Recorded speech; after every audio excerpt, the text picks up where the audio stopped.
In the autumn of 1964, a retired surveyor named Harold Brewer stood on the shoulder of a freshly paved stretch of Interstate 55, just south of East St. Louis, Illinois, and watched a bulldozer take the top off a ridge of packed earth that had been sitting in that floodplain for longer than any European language had existed on the continent. Brewer was 71 years old. He had worked highway contracts across the state for 3 decades. But something about the color of what the blade turned up, a deep, reddish-black clay layered with white shell and fragments that caught the afternoon light, made him walk to the edge of the cut and crouch. Mixed in with the soil were beads, thousands of them, tiny, perfectly drilled marine shell beads, the kind that come from the Gulf of Mexico, more than 1,000 kilometers to the south.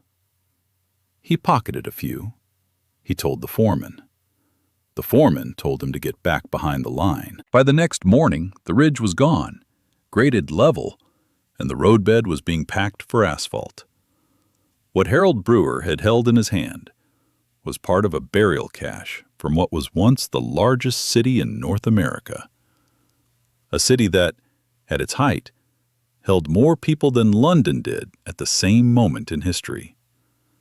A city with a central monument larger at its base than the Great Pyramid of Giza. A city with planned neighborhoods, a solar calendar built of timber posts, a grand central plaza leveled by hand across an area of roughly 19 hectares, and a defensive palisade with guard towers placed at precise intervals that would not look out of place in a Roman military manual. That city sat for centuries in open view, 6 kilometers east of downtown St. Louis, straddling a stretch of bottomland between the Mississippi and a creek called Cahokia. And by the time Brewer watched its outermost ridge fed into a highway, the official story of that city had already been reduced to a few paragraphs in a regional guidebook. Paragraphs that called the mounds Indian Hills, described the people who built them as primitive agriculturalists, and offered no explanation for why a primitive society would need a solar observatory, a hierarchical urban grid, or a stockpile of marine shell transported from an ocean they had supposedly never seen. Before we go any further, if the records someone tried to plow under are the kind of thing that keeps you up at night, take a second to subscribe and turn on the bell. It costs you nothing, and it is the single best way to make sure this channel keeps pulling threads that the official story would rather leave buried in the roadbed. Now, let us talk about what was actually there, because the scale of it is the first thing they need you not to understand. The site we now call Cahokia Mounds, a name borrowed from a sub-tribe of the Illini who were living nearby when French missionaries arrived in the late 1600s, centuries after the city itself had emptied, sits on a wide alluvial shelf called the American Bottom, some of the richest agricultural soil on the planet. When systematic aerial surveys were conducted in the 1920s and 30s, they revealed that the American Bottom had contained not a handful of mounds, but more than 120 individual earthen structures in the Cahokia group alone, with additional mound centers at the St. Louis group, the East St. Louis group, and Mitchell, forming a constellation of construction along both banks of the river.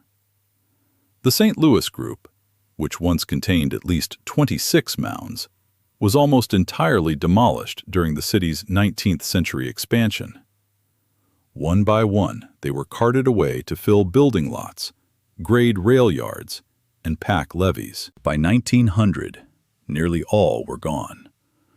What remained were a few sketches, a scattering of artifacts in private collections, and the nickname St. Louis, carried for a while before civic boosters decided it was embarrassing. Mound City. Think about that for a moment. The city was literally named after the structures. And then the structures were removed, and the name was quietly retired, and the thing the name referred to was treated as if it had never been remarkable at all. But the centerpiece of the Cahokia complex, the structure known today as Monk's Mound, was too large to cart away. It is still there. It is the largest earthen construction in the Western Hemisphere. Its base covers roughly 6 hectares, which is larger than the base of the Great Pyramid at Giza.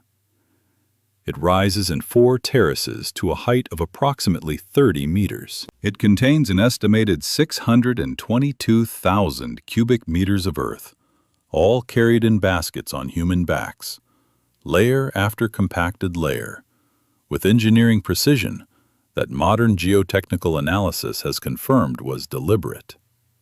Different colored clays selected for different structural functions, sandy loams for drainage, dense clays for load-bearing cores, arranged in sequences that prevent slumping in exactly the way a modern engineer would specify. At its summit once stood a massive timber building, estimated at roughly 30 meters long and 15 meters wide, the largest roofed structure in pre-Columbian North America. The building is gone. The post molds remain. And this is where the discomfort begins, because the site does not behave the way a primitive agricultural village is supposed to behave. The central plaza, the Grand Plaza, was not a natural clearing. Core samples have shown that the entire area was artificially leveled, meaning the builders scraped and filled across roughly 19 hectares to create a single flat public surface, graded to within centimeters of level, oriented to true north. Surrounding the Grand Plaza were residential neighborhoods arranged in a grid pattern, with houses placed at regular intervals along planned streets. To the west of Monk's Mound stood a circle of massive red cedar posts, each roughly 30 centimeters in diameter and over 6 meters tall, set in deep pits at precise angular intervals. When the archaeologist Warren Whittrey first mapped the post pits in the late 1960s, he realized they formed a solar calendar, a wood hinge, in which the equinox and solstice sunrises aligned with specific posts when viewed from a central observation point that, in turn, aligned with the front edge of Monk's Mound. The entire complex was integrated, mound, plaza, calendar, and city, all locked into a single geometric and astronomical system. And the population estimates, revised upward with every new excavation, now place the city's peak somewhere between 10,000 and 40,000 residents, depending on how far out from the center you draw the metropolitan boundary, with some recent analyses pushing toward the higher end when the surrounding settlements are included. At its zenith, around the year 1050 to 1100 in the Common Era, Cahokia was among the most densely populated places on Earth at that latitude, and no city in what is now the United States would match its population again until Philadelphia in the late 1700s. So here is the first question that the textbooks have never adequately answered. If this city existed, and it did exist, the mounds are there, the post molds are there, the shell bead caches and the chunky stones and the sophisticated ceramics are all there, then why, for the better part of 2 centuries, did the dominant story told about these mounds in American scholarship refuse to credit the people who built them? The answer to that question is one of the most instructive erasures in the history of the Western Hemisphere. And it begins not at Cahokia, but in the parlors and lecture halls of the early American Republic.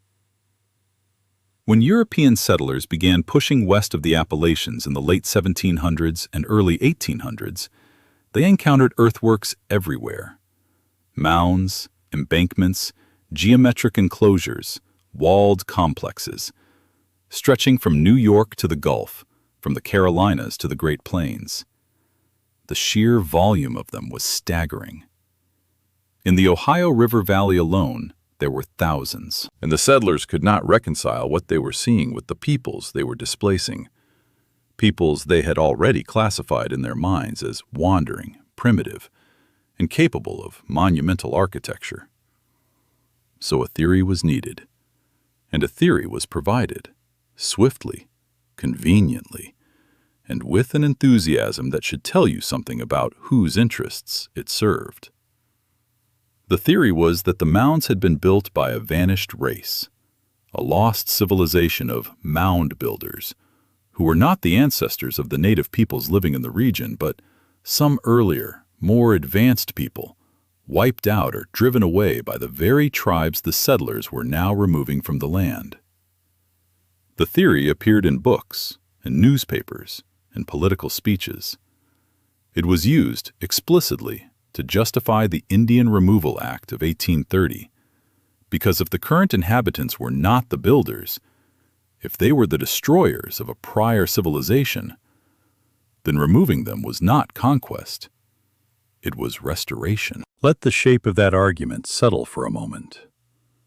A real city, a real civilization, a real architectural and astronomical achievement was taken from the people who made it and handed, in narrative, to an imaginary race. And the theft of the narrative was used to justify the physical theft of the land. The erasure of the history and the erasure of the people were the same act, performed by the same hands for the same purpose. And this was not a fringe theory. The Mound Builder myth, as it is now called, was the dominant framework in American archaeology for nearly a century. It appeared in publications by the American Antiquarian Society. It was debated in Congress. It was the backdrop against which every mound in the Mississippi Valley was interpreted, cataloged, and in most cases, quietly destroyed. Because if the mounds were not the work of living peoples with standing claims to the land, then they were simply in the way. Now here is where the story becomes genuinely strange, because the institutional apparatus that should have corrected this myth instead perpetuated it for decades longer than the evidence allowed. By the 1840s and 50s, there were already scholars pointing out that the pottery, the tools, the burial practices, and the construction techniques in the mounds were consistent with the cultures of the peoples living in the region at the time of European contact. The evidence was not ambiguous. The continuity was clear. And yet the Smithsonian Institution, founded in 1846, did not commission a definitive study to settle the question until 1881, when it tasked a geologist named Cyrus Thomas with running the division of mound exploration. Thomas spent 12 years and surveyed over 2,000 mound sites. His final report, published in 1894, ran to 742 pages and concluded unequivocally that the mounds were built by the ancestors of the native peoples of the region. The vanished race was a fiction. There had been no separate mound builders. The myth had been exactly that, a myth, serving a political function so transparent that Thomas himself noted it. And yet, even after that report, the correction barely registered in the public imagination. The textbooks were slow to change.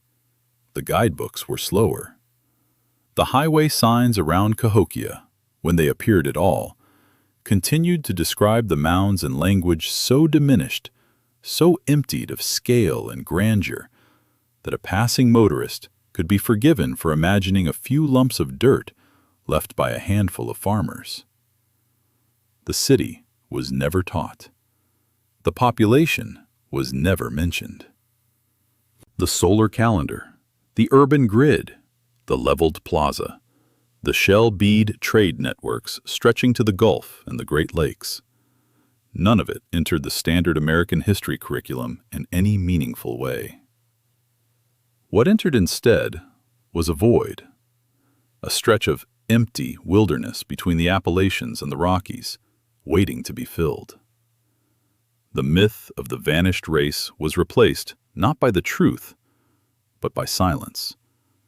And silence, in this business, does the same work as a lie. And here is the part that should disturb anyone who has been paying attention, because the physical destruction of the evidence did not stop when the myth was debunked. It accelerated.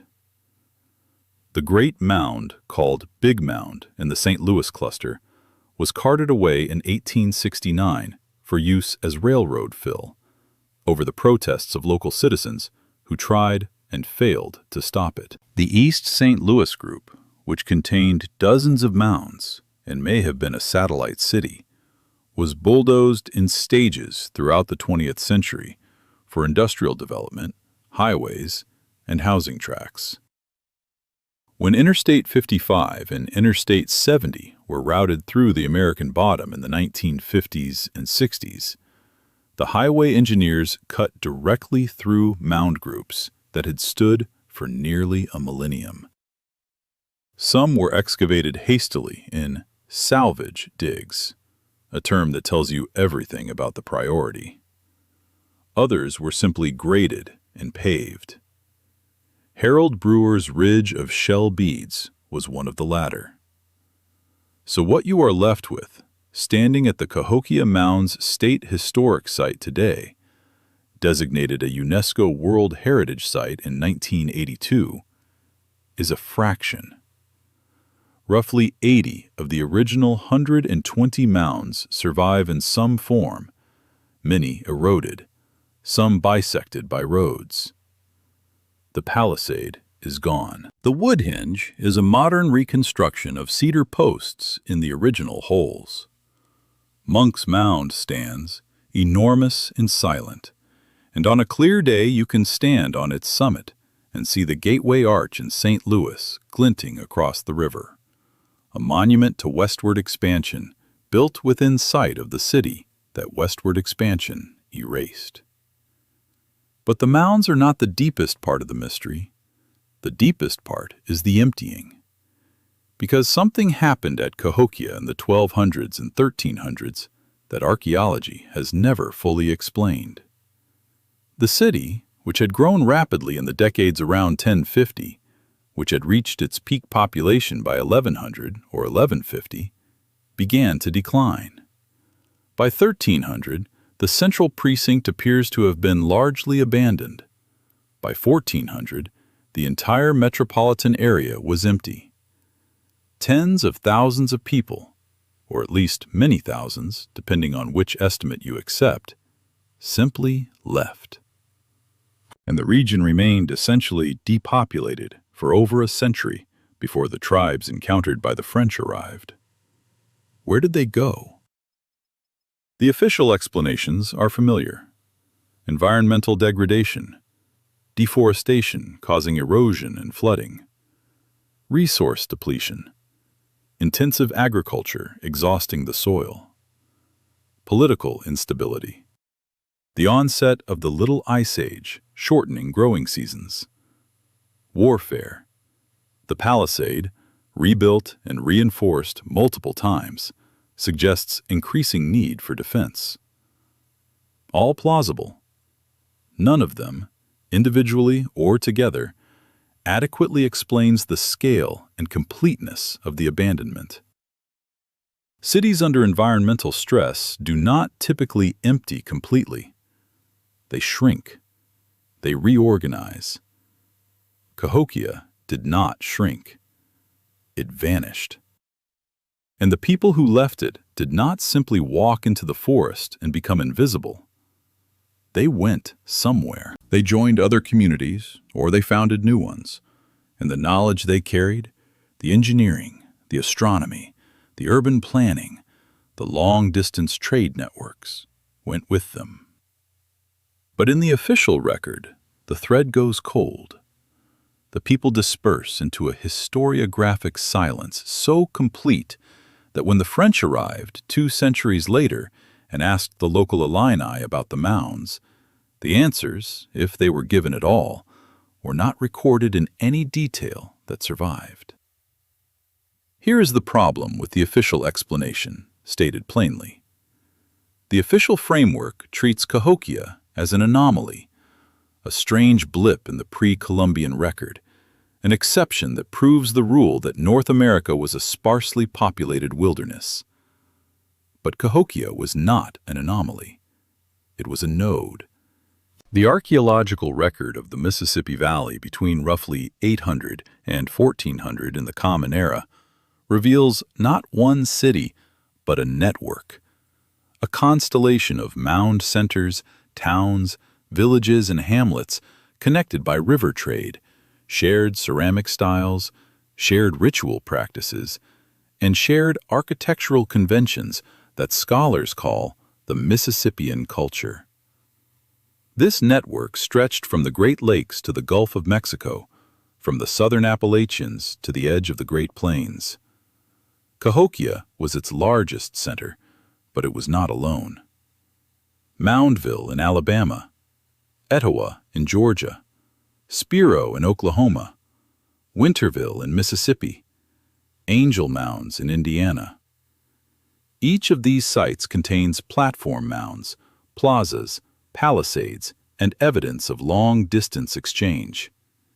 Each of them declined or was abandoned in the centuries before European contact. And each of them has been treated, in the standard narrative, as a local curiosity rather than as evidence of a continental civilization. And this is where the pattern becomes difficult to dismiss, because the diminishment is not accidental, it is structural. Consider how the story is told. When European cathedral cities are discussed, they are presented as evidence of a civilization. Christendom, the medieval world, a connected cultural system spanning a continent.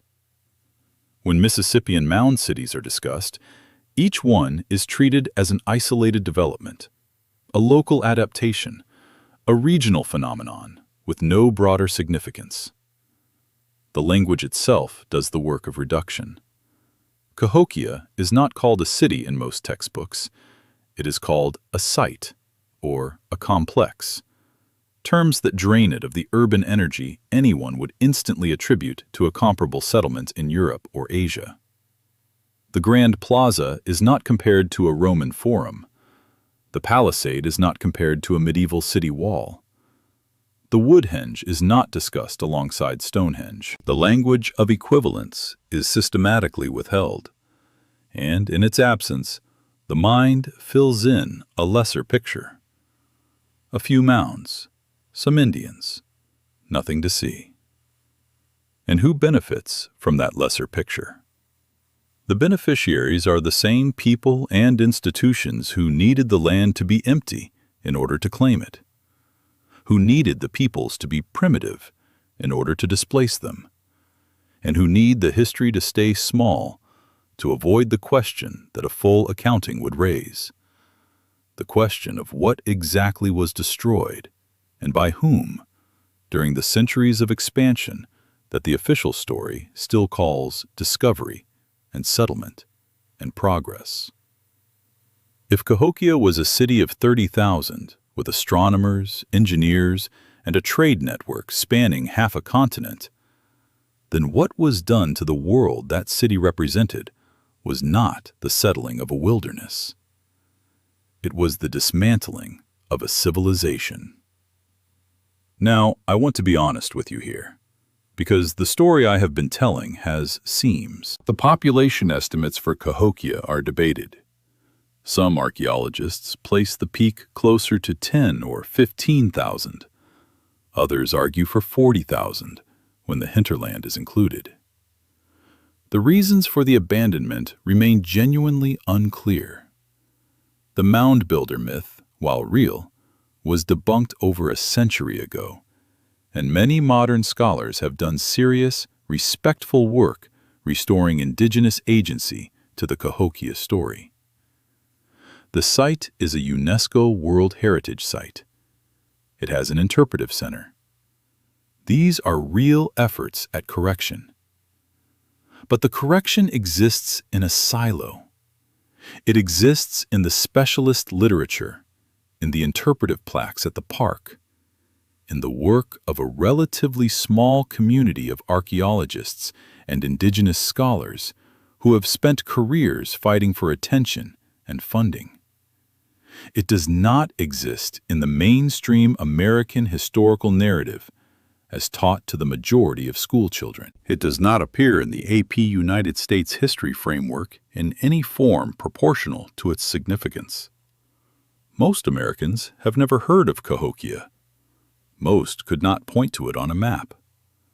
Most would be genuinely astonished to learn that the largest earthen pyramid in the Western Hemisphere sits within view of a Midwestern interstate, surrounded by a strip mall landscape of gas stations and fast food franchises, and that the city it once anchored was, for a period, one of the most significant urban centers on the planet.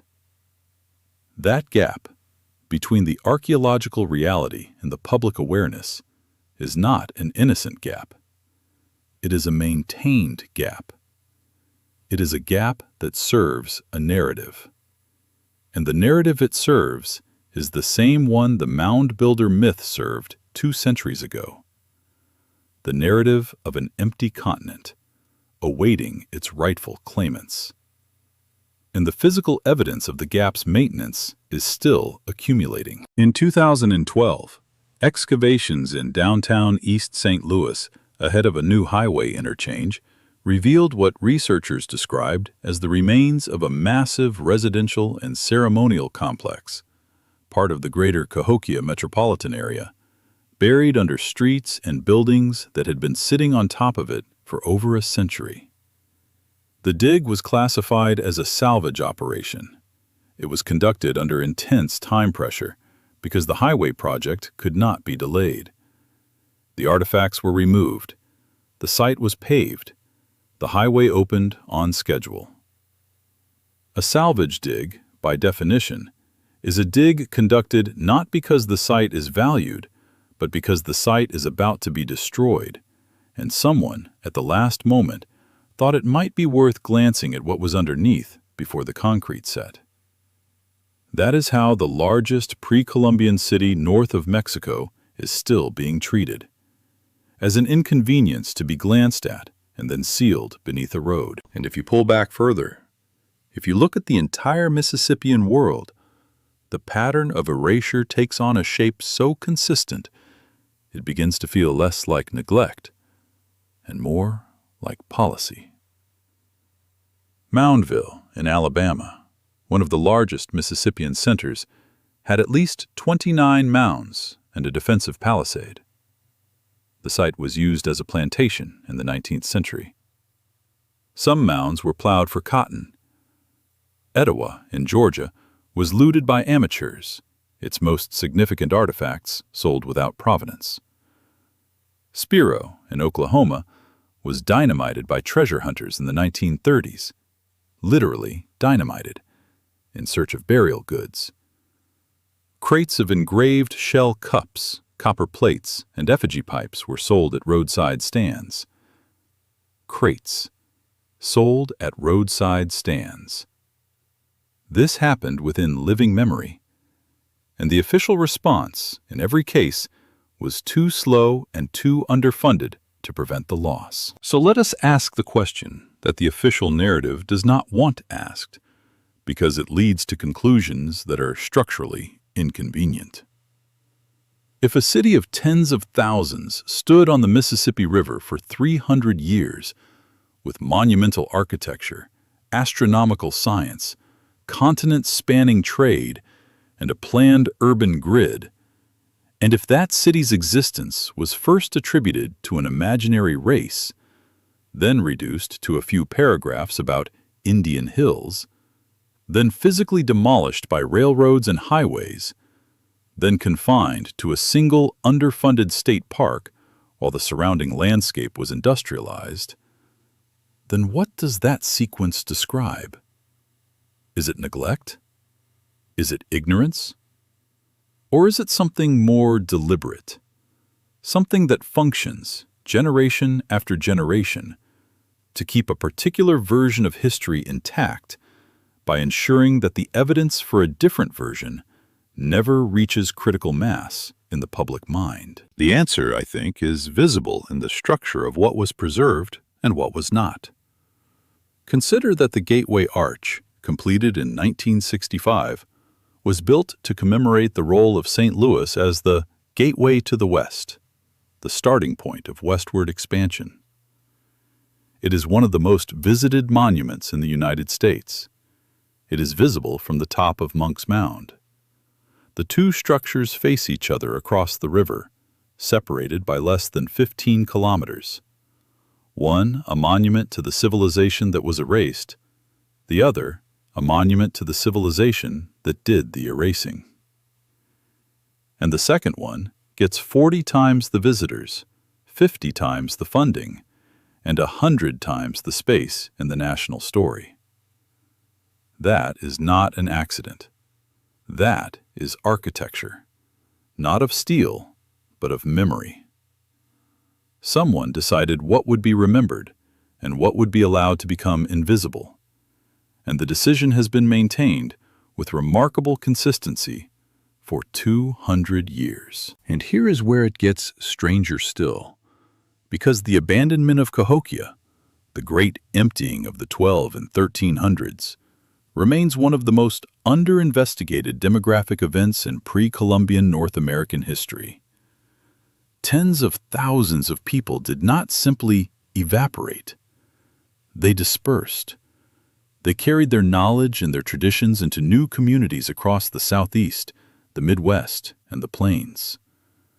Linguistic, ceramic, and architectural evidence links post-Cahokian communities to sites hundreds and even thousands of kilometers away.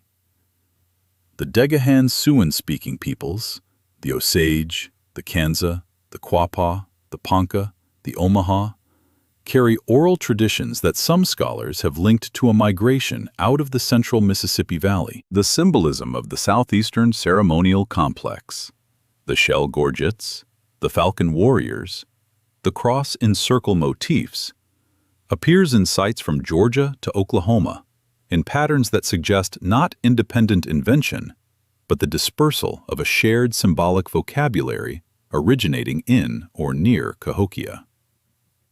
The city did not die. It scattered. And the scattering seeded a cultural landscape so vast and so interconnected that the European arrivals, when they came, mistook its breadth for emptiness. They saw the trees. They did not see the garden. They counted the villages. They did not count the civilization. What we are looking at, when we stand on the summit of Monk's Mound and look out over the American bottom, is not a ruin. It is a crime scene. Not in the narrow sense. No one is suggesting a single act of violence. But in the structural sense, a civilization was first emptied by forces we do not fully understand, and then the memory of it was emptied a second time by forces we understand all too well. The Mound Builder myth did the first pass, handing the achievement to a fictional race. The highway engineers did the second pass, grinding the physical evidence into road fill. The textbook editors did the third pass, reducing the whole thing to a paragraph. And the cumulative effect is a void in the center of American history so profound that most citizens of the country that sits on top of Cahokia's bones do not know that it existed. And the void is not static. It is actively maintained. Every year that the AP History Framework omits Cahokia, every documentary that skips the Mississippian world, every map of pre-contact North America that shows an empty forest where a city stood, each is a fresh coat of paint on a wall first erected to justify removal. Because the full picture is devastating. The full picture says that the continent was not empty. It says that the wilderness the settlers entered was a managed, urbanized, interconnected world that had been building monumental architecture for longer than most European states had existed. The full picture says that the destruction of that world was not the filling of a blank, but the erasure of a text, carried out with guns and plows and treaties and textbooks, and still being carried out today with highway interchanges and underfunded park budgets and the quiet, corrosive power of indifference. And maybe that is the most unsettling thing of all. Not the conspiracy, because this is not a conspiracy in the usual sense. No one sat in a room and decided to hide Cahokia. What happened was something more mundane and more difficult to fight. A set of assumptions about who could build cities, about who deserved to be remembered, about whose past was history and whose was merely prehistory, was embedded so deeply into the structure of American knowledge that the evidence against it could sit in plain view 30 meters high, visible from an interstate, and still not be seen. You can drive to Cahokia. You can drive there today. You can stand on the summit of Monk's Mound and feel the wind come off the river and look at the same sky that the astronomers of the Woodhenge used to track the equinox 1,000 years ago. The mound is still there. The plaza is still there, under the grass. The post pits are still there, under the reconstructed cedar poles, and beneath the highway that Harold Brewer watched them build in 1964. Beneath the asphalt and the gravel and the compacted fill, the shell beads are still there too, by the thousands, drilled from Gulf Coast marine shell and carried 1,000 kilometers upriver by people whose names we do not know, for purposes we can only guess at, in a city we were never taught existed. The beads do not care that they are buried. The mound does not care that it is misunderstood. The evidence sits there, patient and enormous, waiting for someone to ask why the largest city in North America was turned into a paragraph and a strip of highway, and who, exactly, decided that was enough. If you are watching this, you have already started asking. That, for now, is the only thing that cannot be paved over. Share this if you think the question deserves an answer. Leave a comment if you have been to the mounds yourself, or if this is the first time you have heard any of this. And remember, the floor was never quite as solid as they told you it was.